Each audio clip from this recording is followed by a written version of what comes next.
Looking back to Italy, the year of 1990.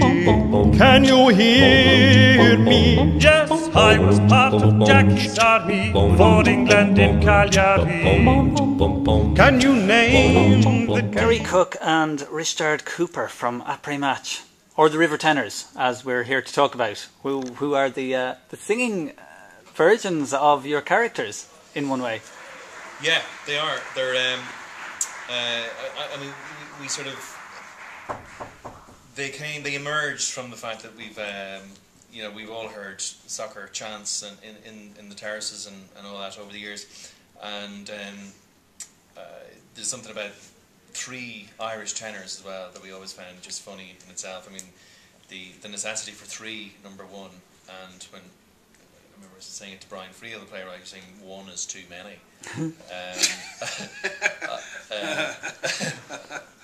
So just like the fact that there's three of them and singing soccer chants just kind of sillied it up in a lot of ways, and just that juxtaposition seems to be kind of there's a lot of rich comedy terrain there, I think. What a witty man Brian Friel is. Is he a writer?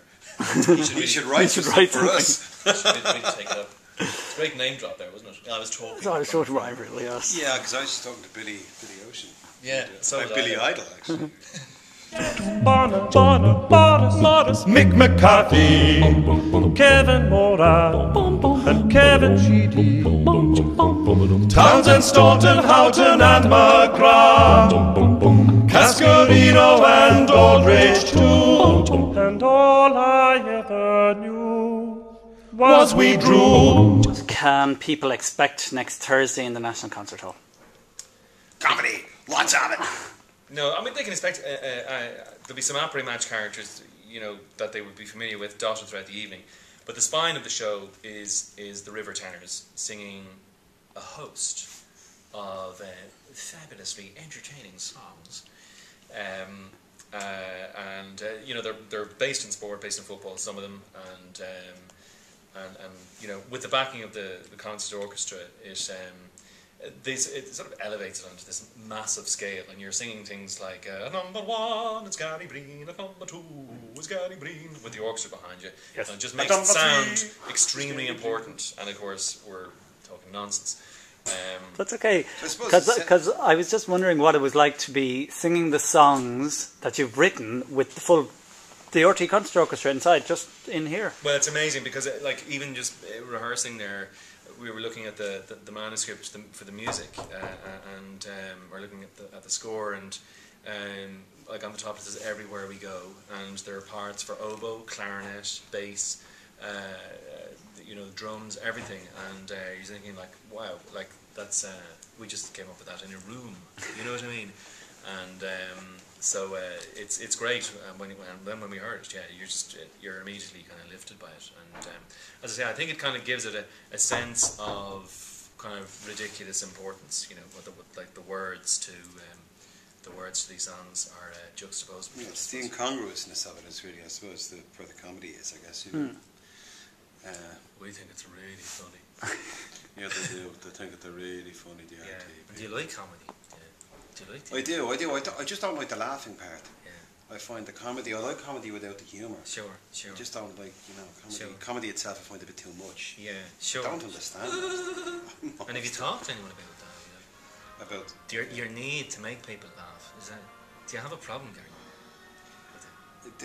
I do. It's actually. It's an illness that I'm paying a lot of money to a psychotherapist to try and get rid of the comedy quotient, the need to make people laugh. It's not paying any dividends for me. Right. I'm getting too much money for it.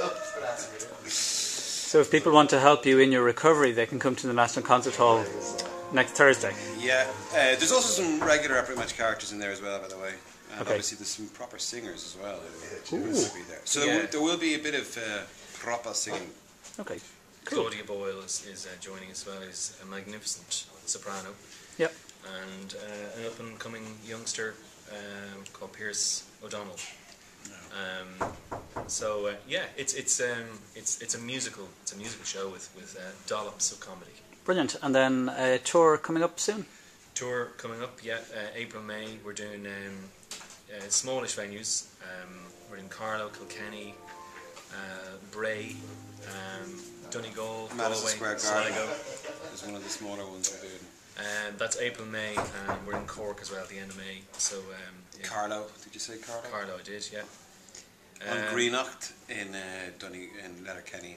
On Greenon. Greenon. Yeah, it's a brother on Greenock. Gary Yeah. is French. Yeah, that's right. It's something on there. So yeah, we're looking forward to that, and then it's the World Cup into June, July, and we're probably going to do some gigs around the country as well in July. Festivals and a bit like U2, you know, they do an indoor arena tour in the spring in America, and you know, the later part of the year they go outdoors to the 80,000 seater. That's right. Well, I really, we really remind me of U2, I must say. Okay. The whole thing. In fact, there's 3 of us, and they're a bit funnier though, I think, aren't they? Lads, I'll leave it there. Yeah. Richard Cooper and Gary Cooke from Après Match at the National Concert Hall. Tickets on sale at nch.ie. Thanks very much, guys. Thanks, Cheers. All right. Everybody singing ole, ole, ole, ole. It seems so far away now. We all watched Eamon throw a pen for publicity. What a total stunt! Havilong was chairman of FIFA. You could still pass the ball back to your keeper. Schillaci scored 6 goals. We scored 2.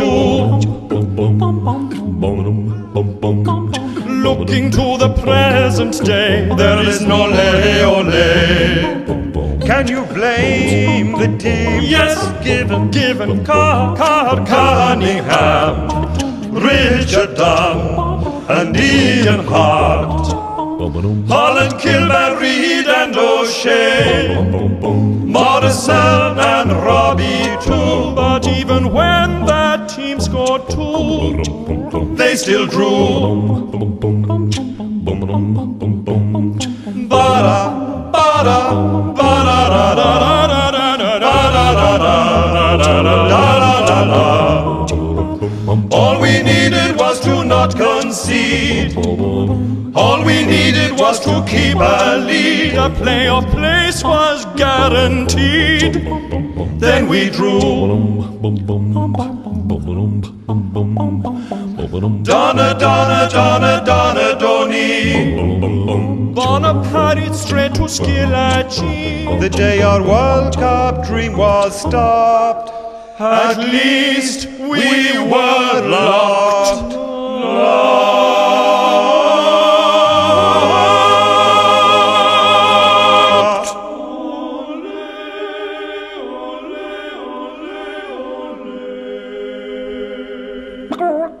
Speaking of locked, fancy a quick one? You betcha, kiddo. Absolutely. Let's boogie.